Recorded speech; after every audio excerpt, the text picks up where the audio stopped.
Good morning, good afternoon, good evening, whatever time it is where you are. I hope you're having a great, safe day. I'm going to go over some training on how to use the iPads in the classroom and with your students and how to help them learn to use them. So this, you guys can see right here, is just kind of the standard iPad that we have in the district of Lawton. And I'm going to show you, when you open up the little thing, it usually just pops open. But if not, this is the main power button. It's the home, what we call the home button. And if you push it once, it shows. If you push it twice, it actually comes on. Now, I have this one here I want to show you, so that way I can show you where the power button is, because this is not the power button, this is the home button. The power button is actually at the end. You can see right here, it's kind of grayed out. And if you push that and hold it, if yours is turned off, it'll come on. This is what you'll see. That takes a couple minutes usually to come back on. So while that one's coming back on, I'm going to move back to the one we already have. So now you guys can see I'm going to turn it. If you turn it, it'll kind of just shift usually. So let's go over all the things you need to know. So now we know how to turn it on. We know how to wake it up by pushing the little home button twice. To turn it off, you do the same thing. If you just want to turn it off but not all the way off, just asleep, push that button one time and it's off. Then we can wake it back up again, just like that, pushing it twice. If you want to turn it all the way off, you push the little button and you have to hold it down for a couple seconds. And it's going to give you this option to slide to power off. We don't want to power off yet. So, all right. So you can see that I have quite a few things on the iPad already. The district already has several things that it pushes out automatically to every iPad. But I'm going to show you how to open up an app. So if you want to find an app, you just can push your finger across and it'll go until you have no more apps. Okay, so to open up an app, you just tap on it and it should open right up. How to get off of an app, if you're done with this and you want to go back to your home screen, you just push that home button again and it's going to take you right back to that. Now, if you have a whole lot of apps open, you can take your little home screen button, push it twice really fast, and it's going to pull up all the things you have open. To close those out, you just swipe up, and it'll kind of take those off so it closes them down. All right? Okay.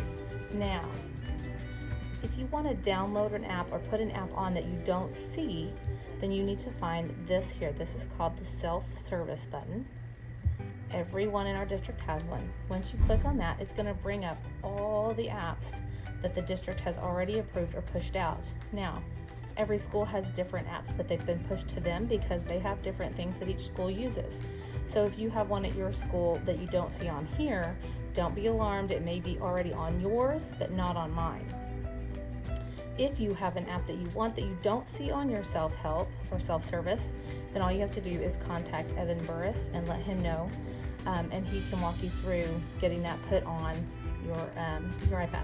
So I am going to add, I like Class Dojo, so let's go ahead, and I found it in the self-service. I'm going to hit the little install button and it should start installing.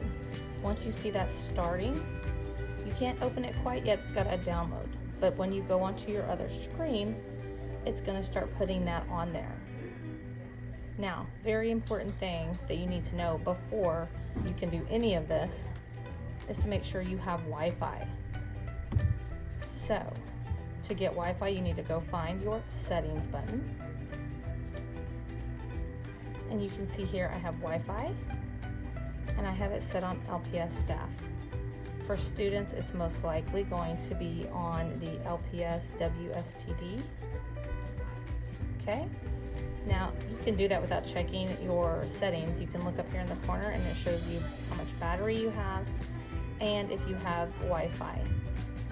But that's to make sure you're on the right Wi-Fi. Okay, so we're on the right Wi-Fi. We've got it set up. Let's go through and show you how to make a folder. So if you have a whole lot of these Osmos or something that a lot of math apps that you want to put all in one folder and make it just one folder. So all you have to do is hold down on one of them. You have to hold down on it for a couple seconds. Now you're going to see they're kind of wiggling around. So I'm going to hold it and then I'm going to move it on top of another one. Once I do that, that creates a folder. And I want to put this one in there too. Now I want to change the name. I don't want it to be called Games. So I just tap on it, X that out, and I'm going to make it Osmo, because those are the apps that are in there. I'm going to click Done, and then I'm going to tap on it again. Now these are still wiggling. If you want them to stop wiggling to be done moving, you can either just wait a couple minutes or push that home button again and they'll stop. So that is how you make a folder. Now, if you want something on your screen, such as Happy Numbers. Happy Numbers is not an app, but that is a new thing that the district is doing this year. So what you would need to do is go onto the internet, which is that Safari. It doesn't have the Google like we have. It has it once you get on, but it has Safari. So once you get onto Safari, you can tap, oops, okay. We're gonna tap up here and we're gonna type and search Happy Numbers.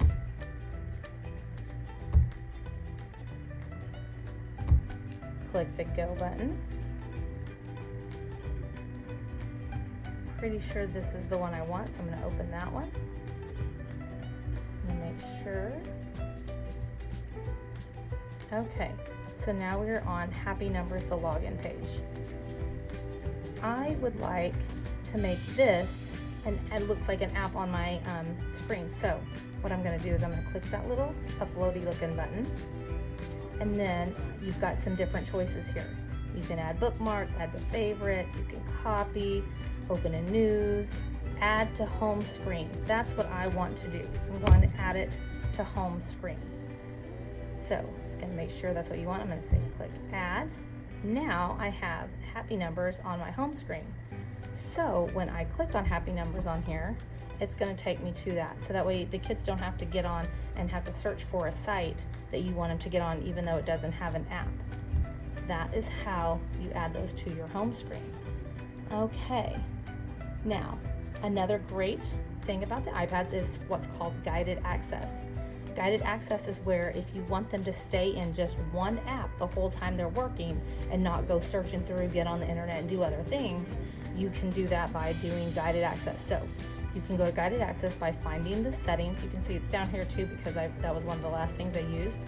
Then I'm going to go to it through here, and I'm going to go to General, and then I'm going to go to Accessibility. Okay, under Accessibility, I'm going to scroll down until it says Guided Access. Right now you see it's off. I'm going to click that button and I want to turn it on. Okay, now you've got to set a passcode. So let's set this passcode.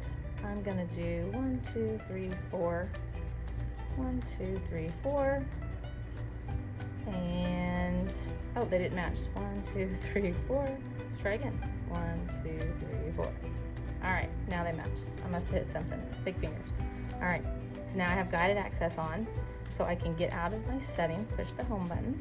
Now, if I want my kids to get in, let's say I want them to get in Seesaw, and I don't want them to go anywhere but Seesaw. Okay, so I'm gonna take that little power button that's here, and I'm gonna click it really fast 3 times. Oh, that was not supposed to happen. Let's try that again. Try again.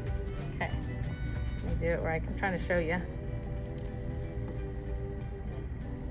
You know what? I think it's actually you push this button 3 times. Ha! You can't make a mistake. You can't make anything. So let's try it that way. There we go. Okay. We all make mistakes. All right. So this is the guided access. When you push that 3 times really fast, it says start. I can start guided access. Now it's started. Now students cannot get out of this. If you've got them in here and they want to try to get out and go play somewhere else, it's going to tell them guided access is on, can't get out, can't go anywhere else. And if they click it too many times, then it's going to be set off to where you can't even turn it off for a couple of minutes. So I'm going to turn this back off so we can get out of it. I'm going to push the button fast 3 times again. It's going to bring up put in your passcode. Put my passcode in, and now I'm going to end. So now guided access is off, and now I can get out of Seesaw. That is how you do guided access. One last thing I want to do before we stop is I wanted to show you how to check for updates. iPads have often put updates on quite a bit, and sometimes if you don't have the latest update, it's going to make it where it doesn't work quite so well. So to find out if you need an update and how to turn an update on, you go back to your settings, and then you're going to go down to General, and you're going to go to Software Update, and it's going to check, and actually this one needs an update, so I'm going to click that Download Install. You can look through if you want to read all the jargon, hit Agree, and then it's going to start updating here soon. Update is requested. Now sometimes this takes a little while, so I wouldn't do this right before you want to start using it. You might do this at the end of the day, but remember, if you're going to do this, it has to have at least, I think, 50% power or be plugged in, okay? So either at the end of the day or maybe at the very beginning of the day when you first come in, get these started if they need updated, but I would not do it right before you want to use it, or even 10-15 minutes before you want to use it, just in case if you have a whole lot of them. Sometimes it might take a while to update. As you can see, it's just preparing to update. It hasn't even actually started updating. So that's a little quick overview of how to use the iPads, and I hope that helps everybody. I hope everybody stays safe, doesn't get any cooties, and has a great day.